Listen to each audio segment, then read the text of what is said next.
Hello everyone, this is Andrew from Crown Academy of English. Today's lesson is a grammar lesson and it's all about indirect objects. Now, this is very important. You must understand direct objects before watching this video. So I have another video explaining direct objects. So the link to my video about direct objects is in the description below this video. And there's also a link on the screen now. So watch that video first and then come back to watch this video. Okay, let's continue. There are three types of sentence. 1. Sentences without a direct object. 2. Sentences with a direct object. And number 3, sentences with a direct object and also with an indirect object. So let me give you a quick example of each one. So without a direct object, we call these intransitive verbs.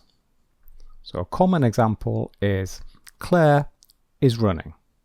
Subject and a verb.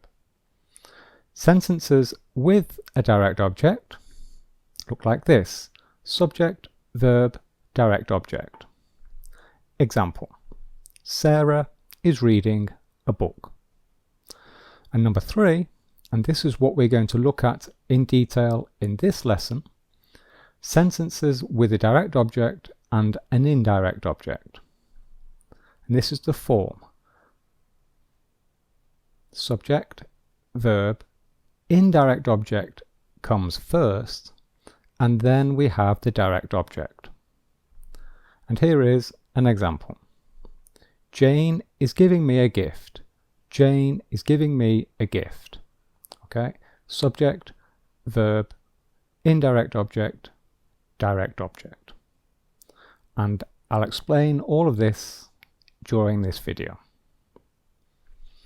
Very quick revision about direct objects.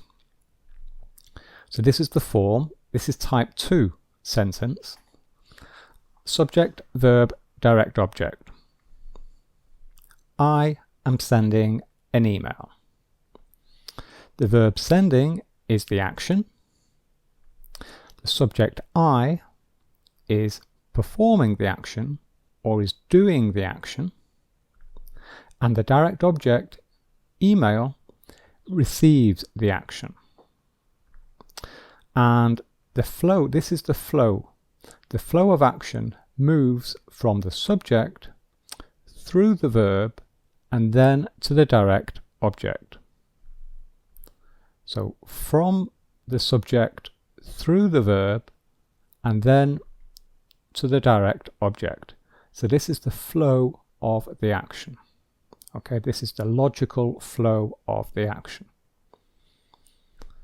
To identify the direct object, we ask the question, what or whom, concerning the object, the subject and the verb. So let's come back to our example. So I am sending an email. So let's ask this question. What am I sending? And the answer is an email. Therefore, email is therefore the direct object. So this is the direct object of the sentence. This is important because this will help us later identify the indirect object. Okay, so that's why I'm explaining this again. Now, an indirect object gives more information because without an indirect object, we do not know who receives the direct object. Okay, so an indirect object receives the direct object. That is the definition of an indirect object. Let me repeat that. An indirect object receives the direct object. So without an indirect object, we do not know who receives the direct object. Let me give you an example. So this is a sentence only with a direct object. I am giving an ice cream. I am giving an ice cream. What am I giving? The answer, an ice cream. So this is the direct object. But the problem here is we do not know to whom I am giving the ice cream. We do not know who is receiving the ice cream. Okay, so we need an indirect object. So now let's look at an indirect object. With an indirect object, we know who receives the direct object. So this is the form with an indirect object. Subject, verb, indirect object. So the person who receives the direct object, and then the direct object is at the end of the sentence. So this order of words is very important. The indirect object is after the verb, but before the direct object. Okay, it goes in the middle. So let's come back to our example. I am giving Jane an ice cream. So Jane is the person who receives the ice cream. So I am giving, what am I giving? I'm giving an ice cream. And who receives the ice cream? Jane. So we go from the subject to the verb, and then we say, what am I giving? An ice cream. So it comes here, and then the action, who receives this ice cream? Jane. So the action is here, here, here, and here. But the order of words is different. We have the indirect object before the direct object. So this is what I was saying before. The action moves from the subject through the verb, subject through the verb, then to the direct object, and then to the indirect object, because the indirect object receives the direct object. So this is the flow, but this is the order of words. So that's why it's very important to know that the indirect object comes before the direct object when we write it and when we say it. Okay? Now, how to identify the indirect object. So here is an example. Mark gave Jane a bouquet of flowers. So to identify the indirect object, first we need to identify the direct object. So how do we do that? Well, remember we asked the question, what did Mark give? And the answer is a bouquet of flowers. So this is, a bouquet of flowers is the direct object. Now, second step, what or who received the direct object? So what or who received the direct object? And in our example, we want to know who received the bouquet of flowers. And the answer is Jane. So Jane is therefore the indirect object. Okay? So subject, verb, indirect object, and the direct object. Okay? So Jane received the bouquet of flowers. Let's look at some more examples. This is the form. The postman delivered Mark a parcel. And in this example, the indirect object is a proper noun. David lent his younger brother £15. So David, what did David lend? He lent £15. So £15 is the direct object. Who received the £15? The answer is his younger brother. So this is a noun phrase. So this example, the indirect object is a noun phrase. And I am giving you an English lesson. What am I giving? The answer is an English lesson. Direct object. And who is receiving the English lesson? The answer is you. So this is the indirect object. And in this example, this is a pronoun. And there is a very important rule when we have a pronoun as an indirect object. Now let me give you that important rule. If the indirect object is a personal pronoun, then we use the objective case. We do not use the subjective case.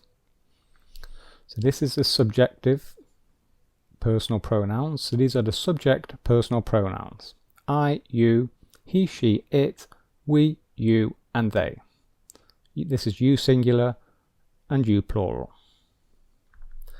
And when it's an object, the object personal pronouns, we have me, you, him, her, it, us, you, and them.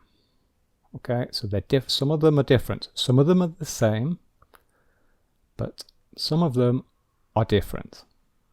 So we do not use these, but we use these when it is an indirect object. Example: Mark is throwing me the ball. This is correct because this is the object personal pronoun. But this is wrong. Mark is throwing I the ball. No, that is a mistake. Claire bought them an ice cream. Them. So that is correct. We have the third person plural. But this is wrong. Okay, we do not use the subject personal pronoun. Okay?